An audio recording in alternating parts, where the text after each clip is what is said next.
Good evening. Good evening. क्या चल रहा है? मैम मैंने गलतियाँ कहाँ की थी टेस्ट में? क्या कर दिया? गलतियाँ कहाँ की थी टेस्ट में? क्वेश्चन नंबर 3 चेक करो। You have written very less about it and then battle of Buxar के बारे में तुमने ईयर नहीं लिखा है। ईयर लिखा है बट लोकेशन नहीं लिखा है, और उस टेस्ट में क्या हुआ ये भी नहीं लिखा है। Okay ma'am. अपने आंसर्स को पढ़ो। मैंने 2 आंसर तुम्हारे चेक करे इसलिए वहां पे नंबर काटे हैं मैंने। और कोई है? आदि समझ में आया? Aadi you are not writing enough answers. पिटाई चाहिए क्या तुमको? लग तो रहा है हरकतों से कि अब तुम डिमांड कर रहे हो कि नहीं मैम मेरी पूजा कर दीजिए थोड़ी। इतने बड़े हो गए हो, अभी तक इतनी अकल नहीं आ पाई है। थोड़ा बहुत पढ़ ले। नाक कटाओगे, मेरी भी नाक कटाओगे, अम्मा की भी नाक कटाओगे, और अपनी तो कटा ही रहे हो। शक्ल दिखाओ कहाँ है तुम्हारी।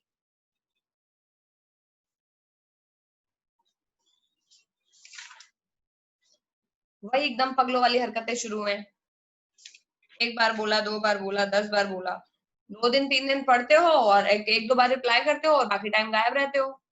हर बार का हो गया है ये तुम्हारा आदि। अब मैं बता रही हूँ, ऑफलाइन आओगे ना तो ढंग से तुम्हारी मैं क्लास लूंगी, अगर तुमने अपने आप को जल्दी नहीं सुधारा तो। Tell me about constitution. कब बना था हमारा कॉन्स्टिट्यूशन और कब लागू हुआ है? गिव मी आंसर आदि।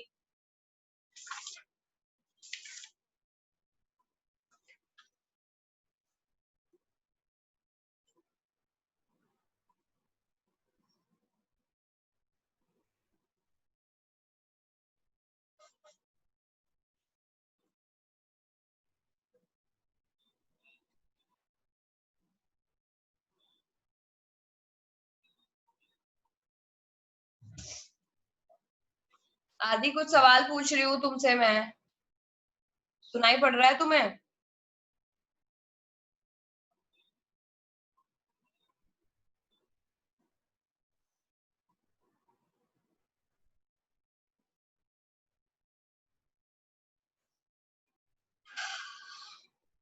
Very bad. क्या क्या पढ़ लिया है हमने समृद्धि अभी तक, बेटा बताओ।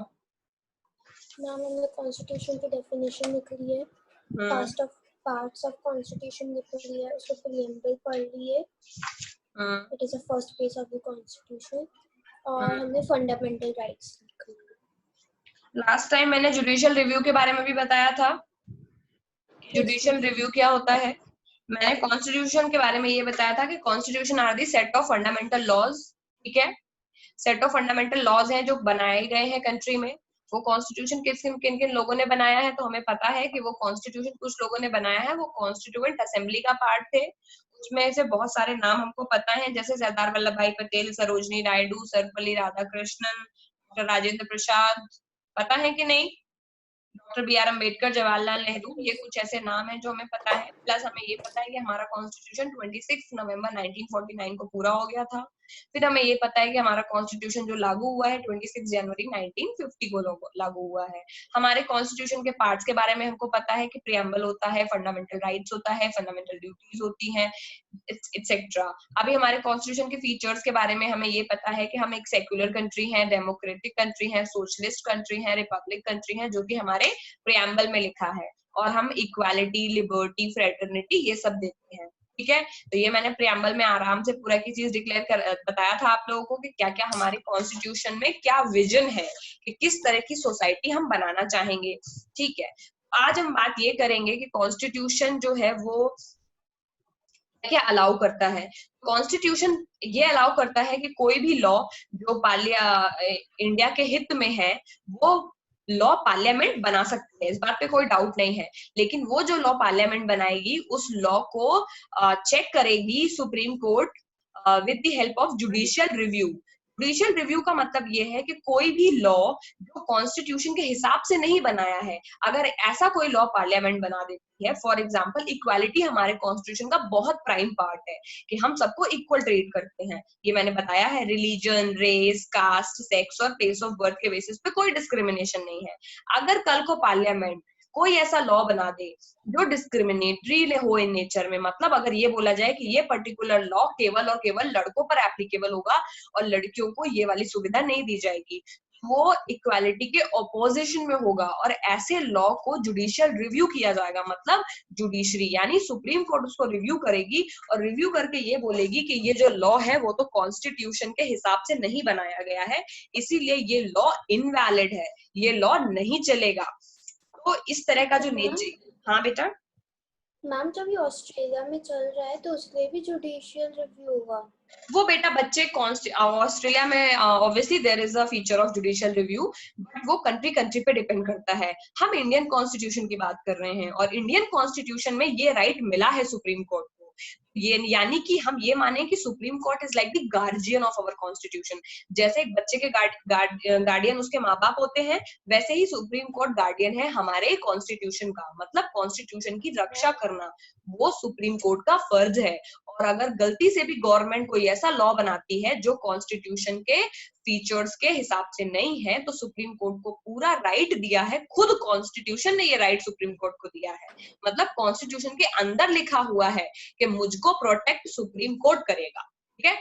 खुद कॉन्स्टिट्यूशन ने ये राइट सुप्रीम कोर्ट को दिया है कि सुप्रीम कोर्ट उस वाले लॉ पे जुडिशियल रिव्यू करे और उस लॉ को वॉइड या नल एंड वॉइड डिक्लेयर करे। नल एंड वॉइड डिक्लेयर करने का क्या मतलब होता है कि इस लॉ का कोई मतलब नहीं जो तुम लोगों ने बनाया, ये नल है। नल मतलब खाली है, बेकार है, समझ गए। तो सुप्रीम कोर्ट उस लॉ को नल एंड वॉइड डिक्लेयर कर देगी। So that's how we got to know about the judicial review, ठीक है। तो आज का क्वेश्चन ये है, आप ये लिखो व्हाट इज जुडिशियल रिव्यू, जो आज क्वेश्चन मैं दे रही हूँ। So I will be giving 3-4 questions today, क्योंकि नियरली ये चैप्टर आज ओवर हो जाएगा, ठीक है। आज का क्वेश्चन है,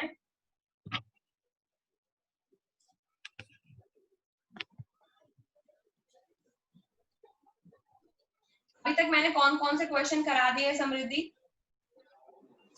मैम पहला क्वेश्चन हमने व्हाट इज कॉन्स्टिट्यूशन करवाया, सेकंड है why do we need constitution, third में हमने क्वेश्चन नहीं करवाया, हमने पार्ट्स ऑफ कॉन्स्टिट्यूशन, प्रीएम्बल और फंडामेंटल राइट्स लिखवाया, फंडामेंटल ड्यूटीज और डायरेक्टिव प्रिंसिपल बच्चा लिखना है। ओके, आज का क्वेश्चन है what is judicial review, okay.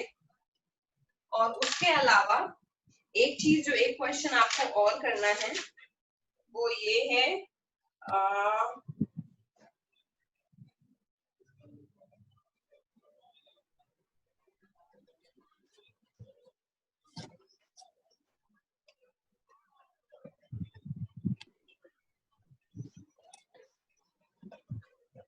अगला क्वेश्चन ये है व्हाट आर फंडामेंटल राइट्स, ये मैं पढ़ाने वाली हूँ। What are fundamental rights,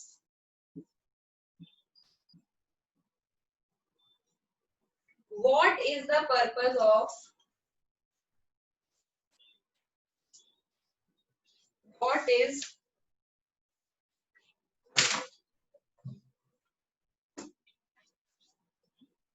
the purpose of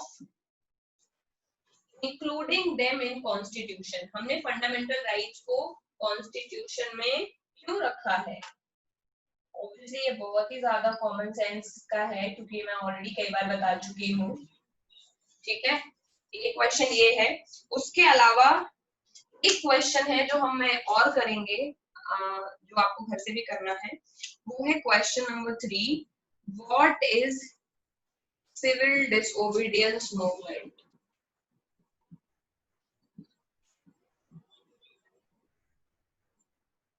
ठीक है।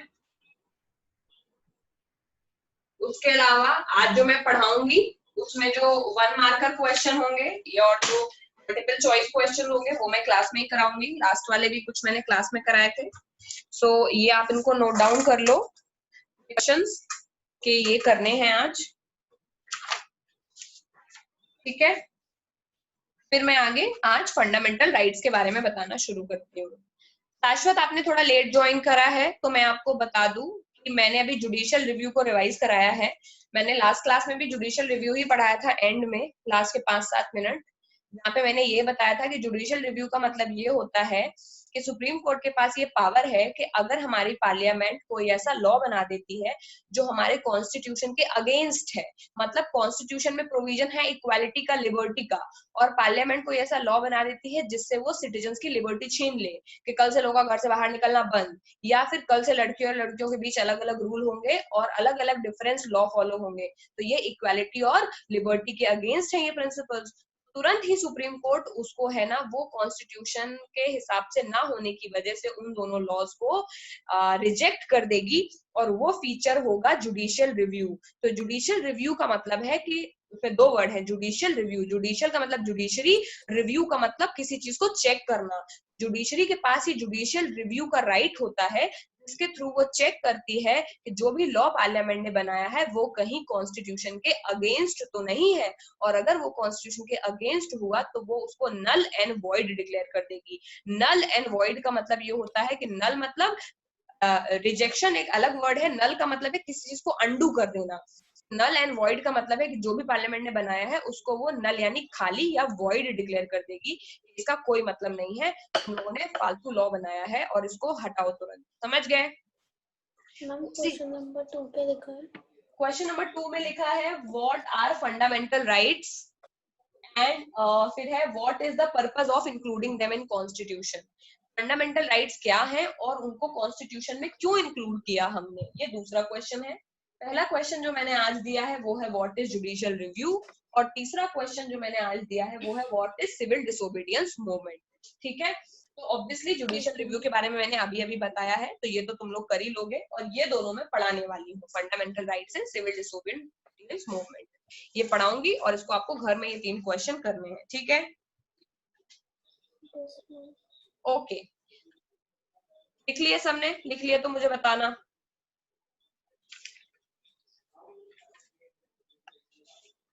मैम हमें 3 क्वेश्चन लिखने हैं। यस, आपको ये 3 क्वेश्चन होमवर्क में करने हैं। हाँ बेटा आदि। मैम सबसे ऊपर वाला कौन क्या लिखा है?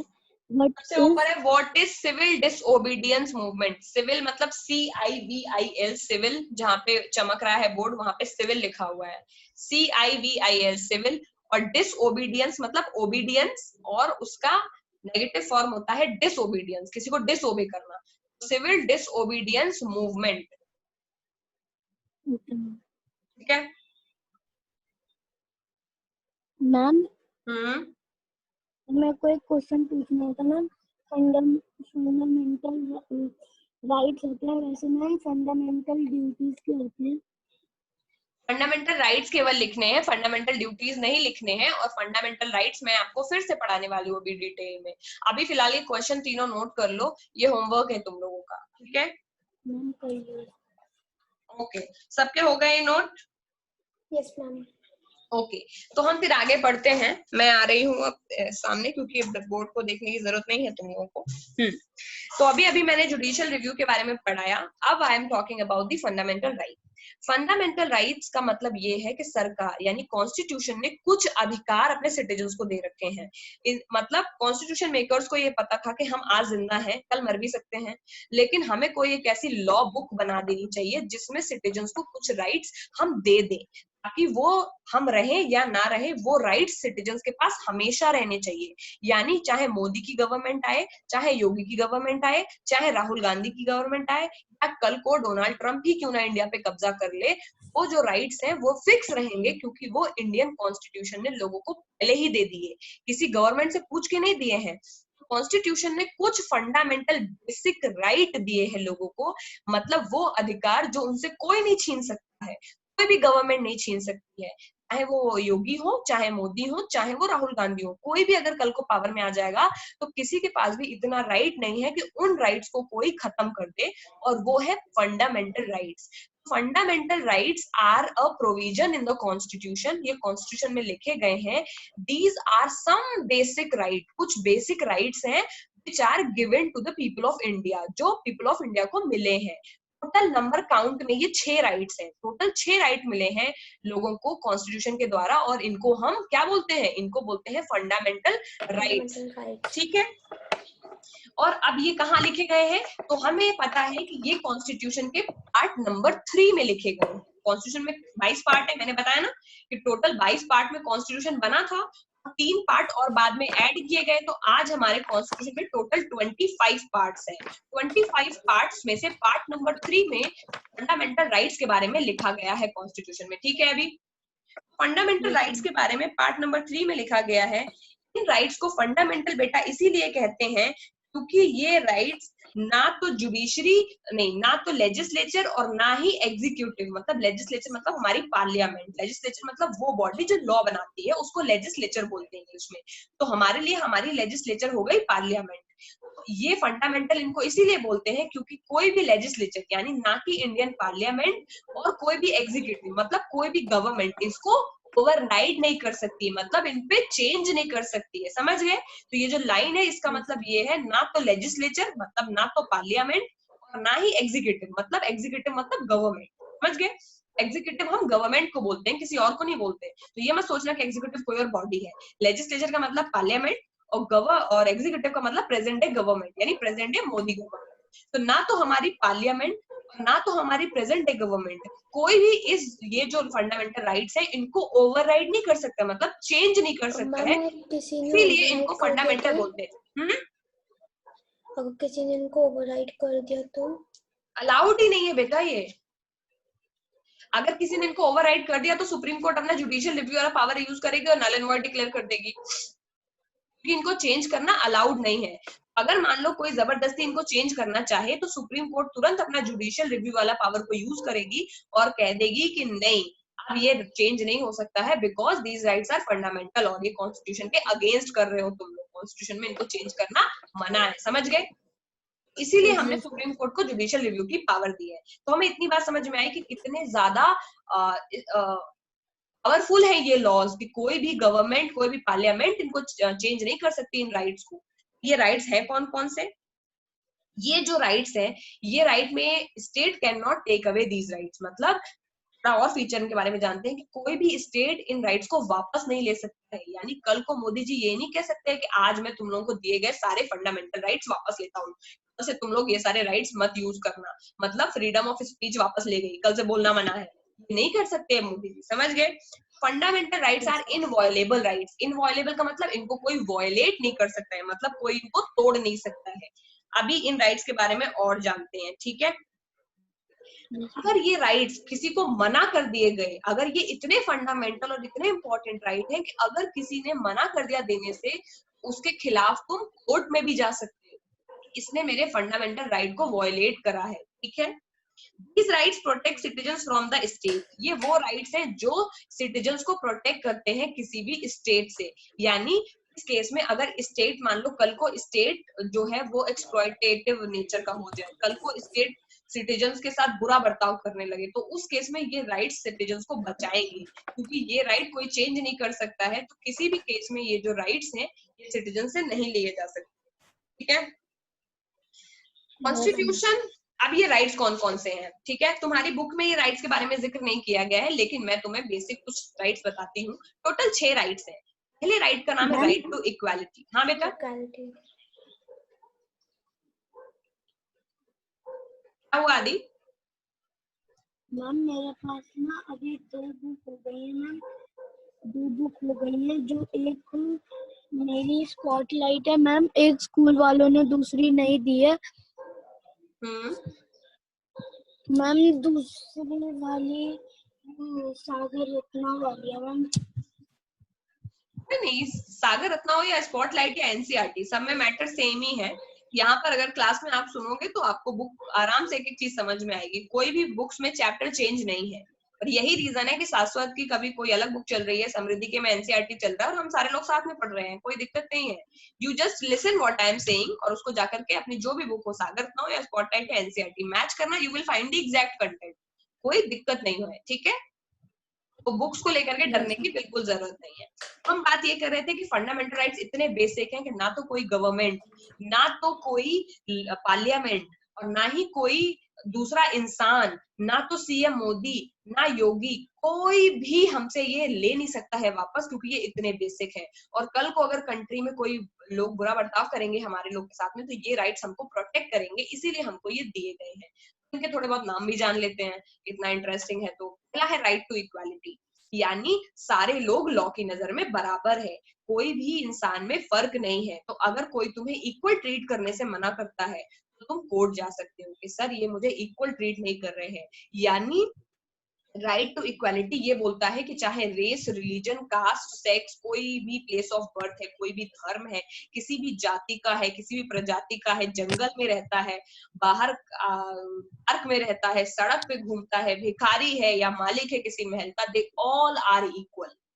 ये पहला राइट है। यानी जो लॉ है वो जितना तुम्हारे लिए लगेगा उतना ही दूसरे के लिए लगेगा, तुम्हें कोई डिफरेंस नहीं है।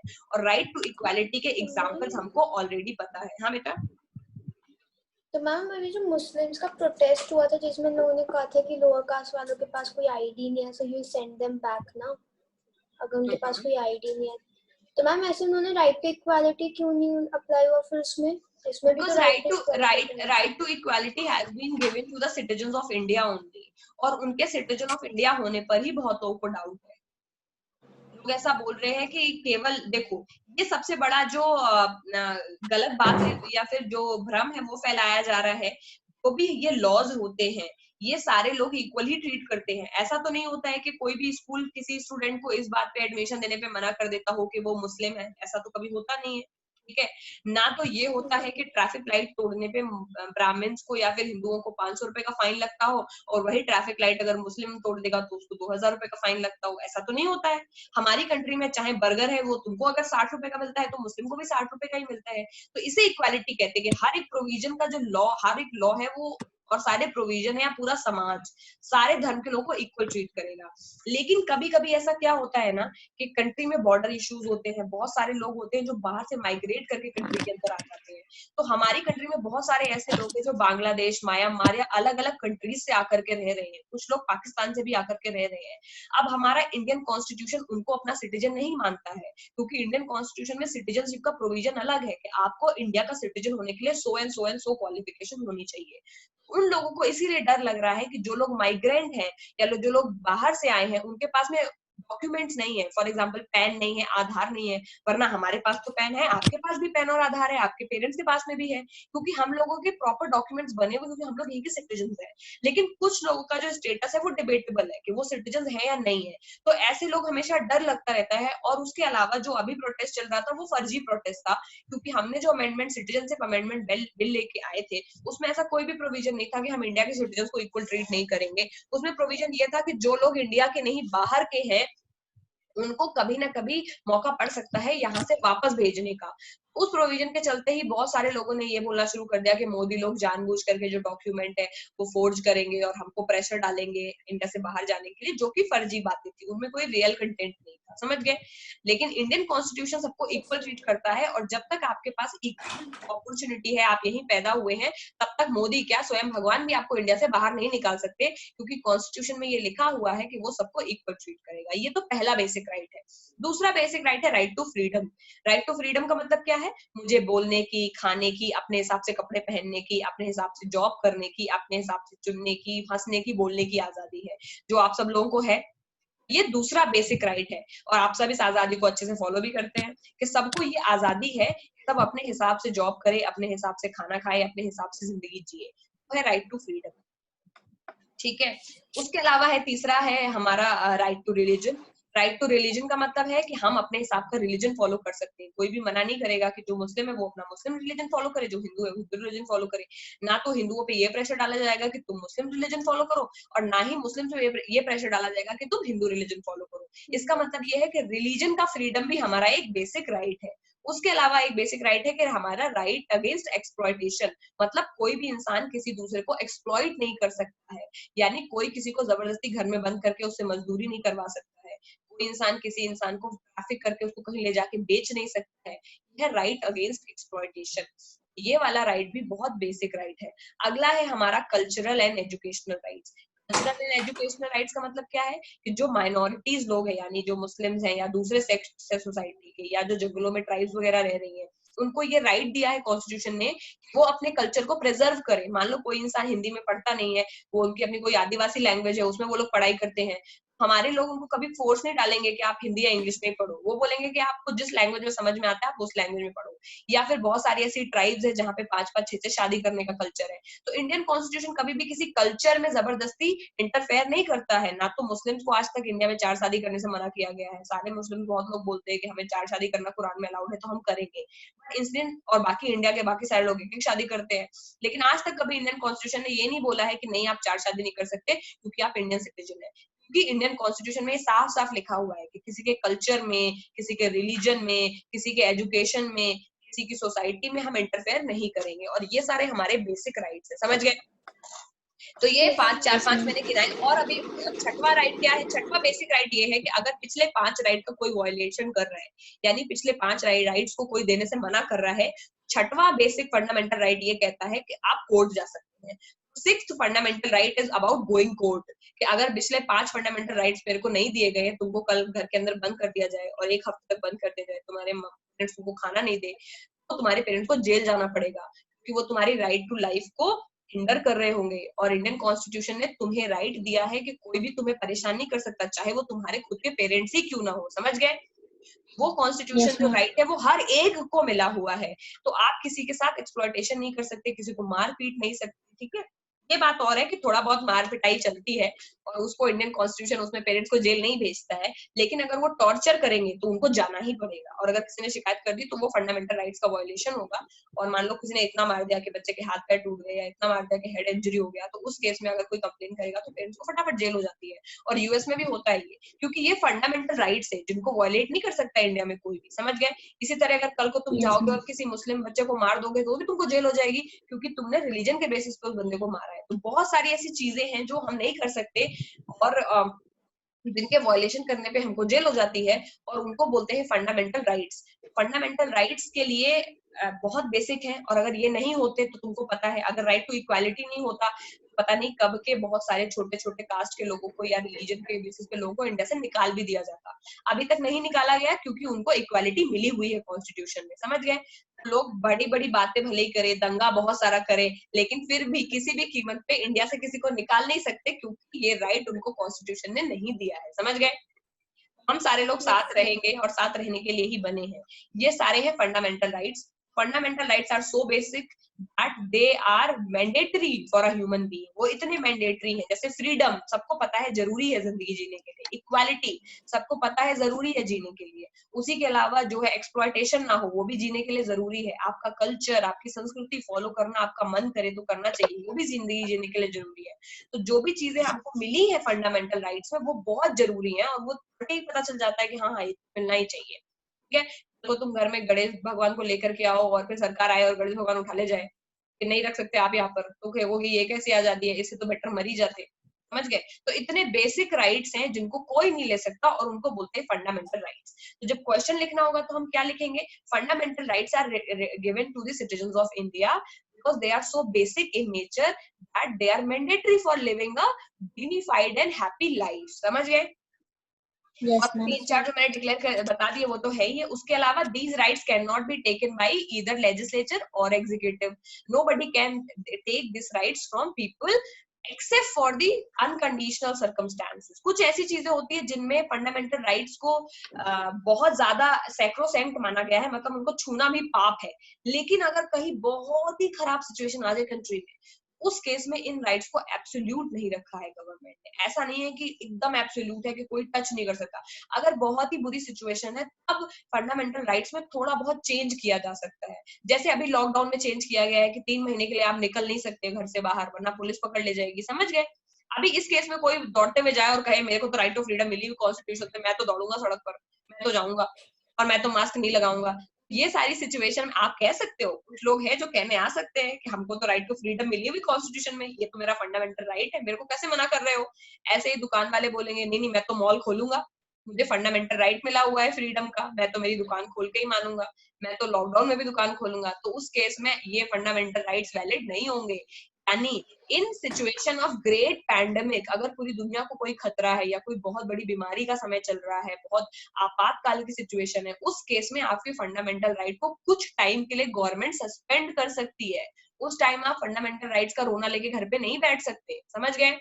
ये वही वाला टाइम चल रहा है आजकल तुम लोगों ने देखा है कि इस वाले टाइम पे गवर्नमेंट ने लॉकडाउन भी अनाउंस किया है, लोगों को बाहर निकलने से भी मना किया है, तो लोगों की फ्रीडम पे लगा दिया है गवर्नमेंट ने फुल स्टॉप। लेकिन लोग उसको मान रहे हैं क्योंकि उनको पता है कि इस टाइम पे अगर वो फ्रीडम का रोना लेकर के बैठेंगे तो सबको कोरोना हो जाएगा। ऐसी सिचुएशंस में अलाउड होता है फंडामेंटल राइट्स को थोड़े टाइम के लिए सस्पेंड करना, लेकिन कोई छीन नहीं सकता, परमानेंटली छीन नहीं सकते हो आप, समझ गए? Permanently they can not be taken away. अगर कभी कोई बहुत एक्सट्रीम सिचुएशन आ जाती है तो थोड़े टाइम के लिए फंडामेंटल राइट्स को सस्पेंड किया जा सकता है। बात ठीक है? Yes, ma'am. सबको फंडामेंटल राइट समझ में आ गया। अब आगे बढ़ते हैं डिसेंट के बारे में। We often hear about the people taking out possession on the rallies। बहुत बार हमने देखा है कि अरे तुम लोग हमेशा ही देखते रहते हो, जैसे अभी सिटीजनशिप अमेंडमेंट बिल के लिए शाहीन बाग में कितना प्रोटेस्ट चल रहा था, सड़कों पे कभी कभी किसान लोग निकलते हैं लेकर के मोर्चा, हमारी मांगे पूरी करो, हमारी मांगे पूरी करो। तो इस तरह का जो प्रोटेस्ट होता है, मतलब प्रोटेस्ट मतलब विरोध, किसी सरकार के खिलाफ जो ऐसा विरोध का प्रदर्शन करते हैं, रैलीज वगैरह लोग निकालते हैं, इन सबको क्या बोलते हैं? It is a form of a dissent. Dissent का मतलब होता है किसी चीज से असेंट का मतलब होता है, असेंट को समझना जरूरी है डिसेंट से पहले। असेंट का मतलब होता है किसी चीज को स्वीकृति देना या अपनी इच्छा प्रकट करना। Okay, I am with you. Assent का मतलब यह है I am with you, I agree. But dissent का मतलब यह है आई डोंट एग्री, मुझे तुम्हारी बात पसंद नहीं आई। Dissent normally, dissent is a form of protest जो लोग गवर्नमेंट के अगेंस्ट करते हैं जब उनको गवर्नमेंट की कोई चीज अच्छी नहीं लगती। जैसे अभी मोदी जी ने बोला था सिटीजनशिप अमेंडमेंट बिल लेकर के आ गए लोग पार्लियामेंट में, वो सिटीजनशिप अमेंडमेंट बिल पे बहुत लोगों को डिसेंट हो गया। सब लोग सोचने लगे कि मुस्लिम्स को कंट्री से बाहर निकालने की साजिश चल रही है, तो उस पर हर जगह प्रोटेस्ट चलने लगे, समझ गए? पूरे इंडिया में उसमें प्रोटेस्ट चलने लगे। वो एक फॉर्म ऑफ डिसेंट है। डिसेंट एक तरीका है जो डेमोक्रेसी में होता है। डेमोक्रेसी का मतलब क्या है? जहाँ पे लोगों को आजादी है अपनी बात रखने की गवर्नमेंट के सामने। तो ये जो डिसेंट है, ये डेमोक्रेसी का मेन फीचर है। जब लोगों को गवर्नमेंट की बात पसंद नहीं आती तो लोग सड़कों पर निकल जाते हैं, प्रोसेशंस करने लगते हैं, गवर्नमेंट के खिलाफ धरना प्रदर्शन करते हैं, गंदे स्लोगन लिखते हैं, गवर्नमेंट को बोलते हैं धिक्कार है बोलते हैं, गवर्नमेंट का पुतला फूंक देते हैं। ये जो हरकतें लोग करते हैं वो अपना विरोध दिखाने के लिए करते हैं कि जो बात तुमने कही वो हमको पसंद नहीं आई।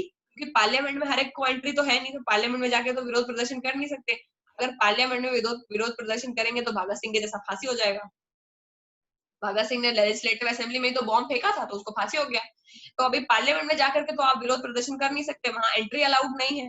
लेकिन बाहर सड़कों पर तो कर ही सकते हैं। तो लोग सड़कों पर निकलते हैं करने के लिए अपना धरना प्रदर्शन, उसको हम डिसेंट बोलते हैं। और इसी तरह का डिसेंट हमने पहले भी देखा है। कब देखा है? जब हमारी कंट्री आजादी के लिए लड़ रही थी। उस वक्त तुम लोगों को याद होगा टर्म सत्याग्रह, तो गांधी जी बहुत सारे लोगों को लेकर के सड़कों पर चलते थे, अंग्रेजों के खिलाफ धरना प्रदर्शन करते थे और उसको वो सत्याग्रह बोलते थे, समझ गया कि नहीं? तो गांधी जी ने बहुत सारे मूवमेंट किए हैं, non cooperation movement, civil disobedience movement, तो वो भी एक फॉर्म ऑफ डिसेंट ही था। मतलब सरकार के अगेंस्ट हम कोई बात बोल रहे हैं, अरे तुम्हारी बात हमको अच्छी नहीं लगी, जैसे ही हम लोग अंग्रेजों को बोलते थे कि तुम लोग निकलो यहाँ से, बहुत परेशान कर दिया तुम लोगों ने, हम लोग सड़कों पर निकलते थे, रैलीज करते थे और उन सबको हम डिसेंट बोलते हैं। Dissent is nothing but people's freedom, लोगों की फ्रीडम है अपोज अ लॉ, कि वो किसी लॉ को अपोज कर सके। जैसे यहाँ पर लोगों ने सिटीजनशिप अमेंडमेंट बिल को अपोज किया था। उसके लिए पहले बहुत थोड़े टाइम पहले भी एक नया लॉ आया था, जब गवर्नमेंट ने किसी और चीज में चेंज किया था। जैसे कभी कभी गवर्नमेंट सिलेबस चेंज कर देती है यूपीएससी का, तो यूपीएससी के लोग निकल आते हैं सड़कों पर कि ये सब नहीं चलेगा नहीं चलेगा। कभी कभी गवर्नमेंट जो करती है वो अभी एमबीबीएस में जब उन्होंने नीट को कॉमन कर दिया था, नीट को कॉमन कर दिया था मतलब पहले मेडिकल एग्जाम्स अलग अलग स्टेट के अलग अलग होते थे, फिर अभी 3-4 साल पहले गवर्नमेंट ने एक ही कॉमन मेडिकल एग्जाम कर दिया। मान लो किसी को भी डॉक्टर बनना है तो उसको एक कॉमन एग्जाम नीट की तरह देना पड़ेगा, जैसे भी सब लोग कॉमन एक आईआईटी देते हैं ना, वैसे ही कॉमन नीट कर दिया गवर्नमेंट ने। बहुत लोग नाराज हो गए कि नहीं, बहुत सारे लोगों की सीट्स चली गई, क्योंकि जो स्टेट्स होते हैं वो स्टेट्स में लोगों को उनके हिसाब से सीट्स बढ़ती है। बट अभी पूरे इंडिया लेवल का एक कॉमन एग्जाम होगा तो मेरिट के बेसिस पे सिलेक्शन होगा, तो बहुत सारे बच्चे वो नाराज हो गए उस केस में, बहुत सारे लोग सड़कों पर उतर आए। हर रोज कोई ना कोई मौका मिल जाता है लोगों को गवर्नमेंट के खिलाफ धरना प्रदर्शन करने का। कोई लोग पोल्यूशन के अगेंस्ट खड़े हो जाते हैं कि गवर्नमेंट इतना ज्यादा बैन नहीं लगा रही है मोटर व्हीकल्स पे, देखो कितना पोल्यूशन हो रहा है, और उस चक्कर में लोग सड़कों पर निकल जाते हैं। आए दिन लोग सड़कों पर निकलते ही रहते हैं, समझ गए? इसको बोलते हैं डिसेंट। डिसेंट का मतलब ये है कि जो बातें आप सड़कों पर निकल करके लोग क्या करते हैं, लोग प्रेशर डालने की कोशिश करते हैं गवर्नमेंट के ऊपर कि हमारी बात सुनो, वरना हम सड़कों को जाम कर देंगे, चक्का जाम कर देंगे, सड़कों को पूरा भर देंगे, ना ट्रैफिक जा पाएगा ना कंट्री चल पाएगी। डिसेंट एक तरीके से अपने मन की बात दिखाने का तरीका है गवर्नमेंट के अगेंस्ट। कल को अगर गवर्नमेंट ये बोले कि अब से 10 साल तक के लिए स्कूल बंद रहेंगे, बच्चे क्या करेंगे, सारे बच्चे निकल कर प्रोटेस्ट करने पहुंच जाएंगे। तुम लोग क्यों जाओगे प्रोटेस्ट करने, तुम लोगों को तो वैसे भी स्कूल जाना पसंद नहीं है। हम लोग जाएंगे प्रोटेस्ट करने कि बच्चों को घर पे नहीं झेला जा सकता है, इनको स्कूल जाना ही चाहिए। सारे पेरेंट्स आज सड़कों पर खड़े होंगे कि हमारी मांगे पूरी करो, बच्चों को स्कूल तो बुला लो वरना हमें ऊपर बुला लो, कुछ तो करो, इतना तो देर घर में बच्चे को नहीं रख सकते।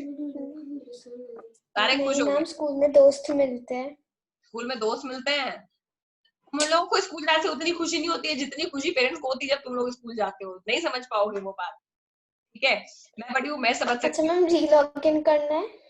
रीलॉग इन करना है, देखते हैं। हाँ करना ही होगा, अभी तो कुछ पढ़ाया नहीं ज्यादा, ठीक है। तो इस तरह इसको बोलते हैं डिसेंट। डिसेंट सबको समझ में आ गया है कि सरकार से अगर कोई मांग पूरी करानी है तो बेस्ट तरीका ये है, सड़क पे निकल जाओ और हमारी मांगे पूरी करो, हमारी मांगे पूरी करो, ऐसे करना शुरू करो। 8-10 स्लोगन जरूर ले जाना, खाली बोलोगे तो उतना इम्पैक्टफुल नहीं लगता है और वो देखने में भी अच्छा नहीं लगता है, इसलिए लोग जानबूझ करके स्लोगन ले जाते हैं ताकि देखने में अच्छा लगे, ड्रामा अच्छा दिखना चाहिए, समझ गए। तो इसी तरह के बहुत सारे स्लोगन वाला काम हम लोग करते थे। गांधी जी के साथ जाते थे, गांधी जी आगे आगे चलते थे लाठी लेकर के, हम लोग पीछे पीछे चलते थे गांधी जी। और गांधी जी ने बहुत सारे सत्याग्रह किए हैं, सॉल्ट सत्याग्रह किया है, सिविल डिसोबीडियंस मूवमेंट किया है, नॉन कोऑपरेशन मूवमेंट किया है। और ये तीनों ही मूवमेंट गांधी जी ने किए हैं। किस लिए किए, लास्ट में किया है क्विट इंडिया मूवमेंट। ये सारे मूवमेंट गांधी जी ने 5-5, 7-7 साल के डिफरेंस पे किए हैं, क्योंकि एक बार करते थे थक जाते थे, फिर थोड़े टाइम तक वेट करते रहते थे गवर्नमेंट शायद कुछ चेंज करेगी, फिर कुछ करते थे। ये गांधी जी की स्ट्रैटेजी थी कि 1-2 साल नहीं, गांधी जी ने 20-30 साल मूवमेंट किया है, 20-30 साल तक वो सड़कों पे चले, तब जाकर के अंग्रेज हमको छोड़ करके गए हैं, समझ गए। डिसेंट करना आसान नहीं है, डिसेंट करने के लिए बहुत हिम्मत चाहिए, सड़कों पे बहुत ज्यादा चलना पड़ता है, गांधी जी की तरह हर कोई नहीं कर सकता, समझ गए। तो अब कुछ बात करते हैं सॉल्ट सत्याग्रह के बारे में। सबसे पहले सॉल्ट सत्याग्रह के बारे में बात करते हैं कि कुछ पॉपुलर डिसेंट देखेंगे हम लोग, यानी कुछ पॉपुलर मूवमेंट्स देखेंगे। तो ब्रिटिश गवर्नमेंट 1882 में एक लॉ लेकर के आई थी। उस लॉ का मतलब ये था कि पहले हम लोग को पता है हम लोग नमक कैसे खाते थे, आजकल तो नमक पैकेट में आता है। जब अंग्रेज यहाँ पे आए तो उसके पहले हम लोग सागर के किनारे दिल ये पुकारे गाना गाते हुए, जो सागर का पानी गड्ढों में भर जाता था, वो पानी इवेपोरेट हो जाता था और नीचे नमक रह जाता था। हम लोग वो जो नमक है, वो नमक को ऐसे ही जमीन से उठा के पीस के खा जाते थे। हम लोग यहाँ कोई ब्लीचिंग फैक्ट्री नहीं थी, टाटा संपूर्ण नमक तब नहीं आता था, तो हम लोग ऐसे खड़ा हुआ नमक ही खाते थे। फिर अंग्रेज आए, अब अंग्रेजों को लगता था कि ये क्या तरीका है, उन्होंने सोचा कि नमक से पैसा कमाया जाए। उन्होंने सागर किनारे दिल ये पुकारे वाला हमारा गाना फ्लॉप कर दिया और सागर के किनारे से खुद ही सारा नमक ले जाने लगे और फैक्ट्री में ले जाकर खुद ही उसको पीसते, उसकी ब्लीचिंग करके उसको व्हाइट कर देते और बोलते कि अब तुमको यही नमक खरीदना पड़ेगा। गांधी जी बड़े परेशान हो गए, बोले इंडिया में इतनी गरीबी है, तुम बोलते हो कि नमक खरीद के खाओ, सब्जी खरीद के खाने को पैसा नहीं, नमक कैसे खरीद के खाएगा आदमी यहाँ पर। बोले नहीं तुमको नमक तो यही खरीद के खाना पड़ेगा। बोले नहीं ये नहीं चलेगा। तो गवर्नमेंट ने 1882 में बैन कर दिया कि कोई भी इंसान पर्सनली नमक को कंज्यूम नहीं कर सकता। तुम्हारा घर एकदम बिल्कुल बीच पे है और बीच के गड्ढे में पानी भरा भी है, तुमको नमक दिख भी रहा है, लेकिन फिर भी तुम नमक को उठा खा नहीं सकते हो, क्योंकि ब्रिटिश गवर्नमेंट ने मना किया है, रोक लगाया हुआ है कि नमक जो हम तुमको देंगे तुमको वही नमक खरीदना पड़ेगा, समझ गए। मैम हाँ बेटा। मैम अगर किसी ने खा लिया तो? जेल जेल, डंडे डंडे डंडे। तो मैम उनको पता कैसे लगेगा? तब पता चलता था, खा लिया। उनको सब पता रहता था बेटा, एक दिन 2 दिन की बात थोड़ी ना नमक खाना। अगर तुम परमानेंट कंज्यूम करोगे तो ब्रिटिशर्स को पता चलता था, और नहीं पता चला तो मान लो बच गए, लेकिन अगर पता चल गया तो पक्का ही पिटोगे। वो तो बात बात पे लोगों को जेल में भेज देते थे। ब्रिटिश गवर्नमेंट 1882 में एक लॉ लेकर के आई है, परमिशन ऑफ, उस लॉ के अंदर बिना गवर्नमेंट की परमिशन के कोई भी इंसान अपना खुद का नमक प्रोड्यूस करके कंज्यूम नहीं कर सकते, यानी खुद नमक को तुम प्रोड्यूस नहीं कर सकते और प्रोड्यूस करके कंज्यूम नहीं कर सकते, उसके लिए तुमको स्पेशल परमिशन लेनी पड़ेगी, जो बहुत केस में मना होती थी, परमिशन लेना आसान नहीं था। तो मैम वो लॉ अब तक चल रहा है? अब क्यों लॉ चलेगा बेटा, अब हम आजाद हो चुके हैं। लेकिन वो अब कोई वैसे भी नहीं कंज्यूम करता है, क्योंकि वो हाइजीनिक नहीं होता है। अब सब लोग पैकेट वाला नमक यूज करते हैं, क्योंकि उसमें आयोडीन मिला होता है, समझ गए, और आयोडीन नमक में मिला होना जरूरी होता है। तो अभी जो फैक्ट्री में जाता है उसमें थोड़ा मॉडिफिकेशन करते हैं वो लोग, सॉल्ट को पीस के उसकी ब्लीचिंग करते हैं, फिर उसमें आयोडीन मिलाते हैं और जो जरूरी न्यूट्रिएंट होते हैं वो मिलाते हैं, अब वो वाला नमक बिकता है। बट उस टाइम हम लोग बहुत गरीब थे और थोड़े से देसी भी थे, हम लोग को ज्यादा चीजों के बारे में पता नहीं था, आयोडीन हमारे दिमाग से ऊपर की चीज थी। हमको नमक मिल जाता था तो हम सागर पे से, हम लोग पहले जंगली थे ना, ये बात तो सबको ही पता है, तो हम लोग उसी नमक को लेके और पीस करके और मस्त खा के खुश रहते थे। हम लोग को कोई मतलब नहीं था कहाँ इंडस्ट्रियल रेवोल्यूशन चल रहा है, किसके घर में एसी बेड